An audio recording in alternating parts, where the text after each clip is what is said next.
Just a quick update to yesterday's video, a little follow-up. Let's talk a little bit about the history of vaccinations. Let's go.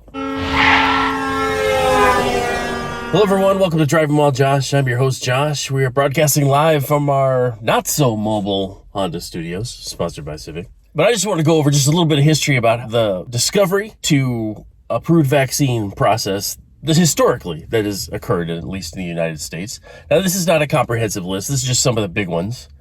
I just want to show you the time from when it was discovered to when an actual vaccine was approved for human use, which is key, I think, in examining what is going on with COVID-19 because, and you know, I've got to be careful of YouTube rules, and I don't want to put on the conspiracy theory hat, put the tinfoil that's hidden underneath this hat. But there's a big date coming up, October 15th. I encourage you to look it up because it seems like a bunch of nations and a bunch of cities, at least in America as well, have a deadline of October 15th for people to get the COVID-19 vaccine if they wish to continue to work in certain positions. I'm not going to say that this is a global conspiracy, that it's coordinated by someone, but it is odd that, you know, you've got Italy, Canada, America, and various other countries essentially saying on this date, and some of them moved them. They used to be later, but a couple of them moved them up to October 15th. If I was in charge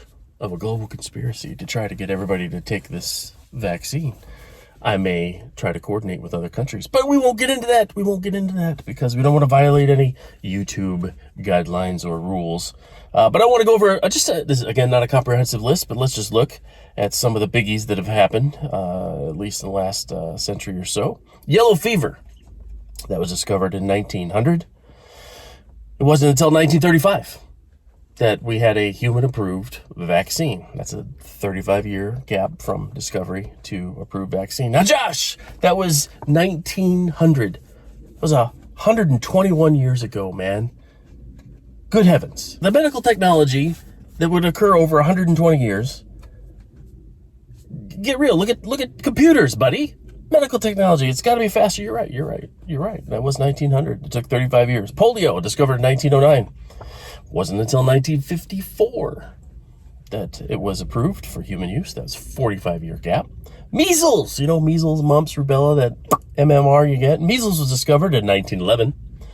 Wasn't until 1957 that we had an approved human use vaccine. That was 46 years. HSV was discovered in 1919. Still don't have anything approved for that. It's over 102 years now, right? Flu, influenza, the big one, which COVID-19 I think is in a category. I could be wrong, but influenza, flu, 1933, which is odd because didn't we have a major Spanish flu before that? But 1933 was discovered, and in 1945 they had the approved vaccine. That's 12 years. No, we're getting down. We're under 15 years. We're under 20 years. Check it out.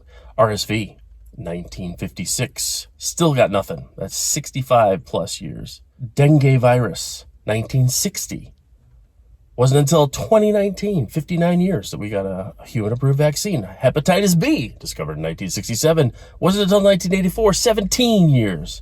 Rotavirus, 1973. That was a good year, 1973. A lot of good things happened in 1973. I graced this lovely world with my presence in 1973. Wasn't until 1998 that we had a approval for a rotavirus vaccine. It's 25 years. Hepatitis B, again, 1973. Something special happened in 1973, huh? 2 diseases discovered and I show up. 1995, so that was 22 years. HPV was in 1974, just a year later. 2007, the vaccine was approved. That's 33 years. And all you kids of the 80s remember the HIV epidemic in the 80s. That showed up in 1983. We still don't have anything for it. It's been over 38 years. And then HCV was at the end of the 90s in 1998. Still don't have anything for that. It's 31 years. And lo and behold, we get up to 2019. Again, not a comprehensive list. This is just, some big hitters. COVID-19 shows up in what year? 2019, hence the -19. And it gets a approval in 2020 for a total of 6 months. 6 months to get FDA approval or to get human use approval for a vaccine. That's fast, people. Josh, technology, it's all, yeah, I understand. But 6 months is not enough time to figure out if there's any long-term effects. You have to logically, on some level, agree with that. Please. I mean, 6 months for a vaccine to be approved. That's not even a year, obviously. And the shortest amount was what, 12 years? And that was the flu. Yeah, but Josh, that was back in 1933. This is 2021. I understand that. I understand. But I'm just saying, again, we need to think. We need to slow down. We need to look at what's happening, what they're saying, what they're forcing people to do, and say, why? Why? What's the real reason behind some of this? Now, if I were in charge, I may, want to make sure that the people that are making policy were well taken care of financially. And if you look at Congress, you'll notice that I think that the number 6 top investment that most of our congressional people have is in Pfizer. Pfizer had a record year last year. Wonder why. And with the pushing of booster shots and other things, they may make a heck of a ton more. Yikes. So, I mean, would you think there's a conflict of interest if I was part of the governmental body, legislative body, that was supporting mandating something, in this case, a vaccine that's only had 6 months to get to its approval stage, roughly. But I was also making money off the company that was issuing said vaccine. I would say that's an ethical conflict of interest. That's just me. To listen to people get on TV and say, you got to do this. And then on the other hand, they're making money off of what they're telling you to do.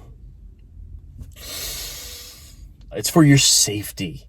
That's the big key word. Safety. Was it Benjamin Franklin that said if you give up your freedom in the name of safety, you're going to lose it, right? You don't deserve it. That's a terrible paraphrase of what he said, but it's, look, freedom has its costs. It has its costs. And if you're unwilling to pay that price, where do we go as a nation? Where do we go together? Because you can't have people forcing others to do something they don't want to do in the name of safety and still call this place free. It doesn't mesh. It doesn't add up. So again, I ask people to think. Stop and think. Don't be sheeple, be feeple. Yes, that's a stupid term, but hey, what else are you going to call it? I don't know. Think. Look at what's happening. And ask yourself why. And then look at the people that are making the decisions and say, what's their motivation behind all this? The Bible tells us that the love of money is the root of all evil, right? And I think a lot of people love money. I think a lot of people love power. And they're willing to do whatever needs to be done to get as much money as they can and to gain as much power as they can. So where am I going with all this data, right? Well, it just seems odd that this approval would happen so fast, and people involved in the approval process are also invested in the product that they're forcing on you, right? Like I said, Congress, the 6th most invested stock that our people who are making the laws have is Pfizer. I don't know about you, but that again, I'll say it again, that seems like an ethical problem. Yes, you people, we support all these mandates and all these other things. And we want to encourage people to get vaccinated with the product that we are set to profit off of. Let's turn that around. Let's say Trump was pushing this stuff, which he still is. I mean, he's like, hey, it's my vaccine and I warp speed it. And that's the why you have it. It's not Joe Biden, it's me. He's promoting it. But if he was up there doing all these mandates, I bet you the crowds would in many ways be reversed. Although I'm not sure most of the people who are refusing the vaccine now would be changing their minds. They see it as, hey, this is no good, it's unnecessary. I'd rather trust my own immunity. Plus, the people that have already had it and have the antibodies in their body anyway, they're like, why, if I've already had it and I have the antibodies, why do I need a vaccine? No, you still need it to make everybody else safe. There's just these logical fallacies that get thrown around. Now, please don't misunderstand me. I'm not saying COVID-19 doesn't exist. I'm not saying it's not deadly. But what I am saying is what the government is trying to do in regards to these mandates and these vaccines don't mesh up with historically has happened with vaccines in the past. Yes, technology is different. Yes, medical science is different. But you do not have any long-term data. You don't have you've got people that have had horrible effects now, and it's been less than a year. So let's figure this stuff out first and move forward. We have treatments. Numbers in a lot of areas are going down. Yes, there's a wave that's kind of going up, and in the north it's going to get hit with the Delta variant. How are they testing for the Delta variant? Do they have Delta variant kits? Or is it just COVID kits? They're saying, oh no, they just have COVID. Whatever.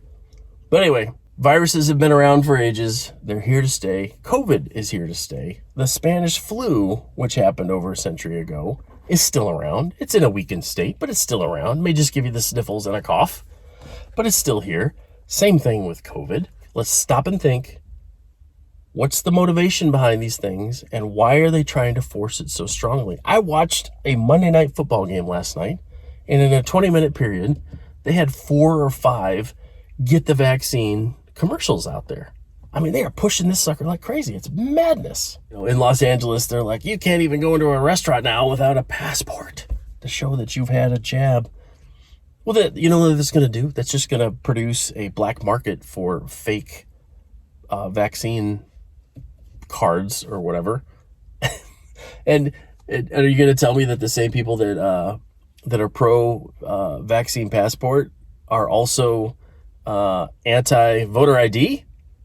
How do you mesh that? How do you say you've got to have proof for a medical procedure, but you don't have to prove that you are legally here to elect our representatives? How does that work? People, we just need to stop and think. That's all I'm asking. Please stop and think, just for 10 minutes. 10 minutes a day. That's all I ask. That does it for this episode of Driving While Josh. Until next time.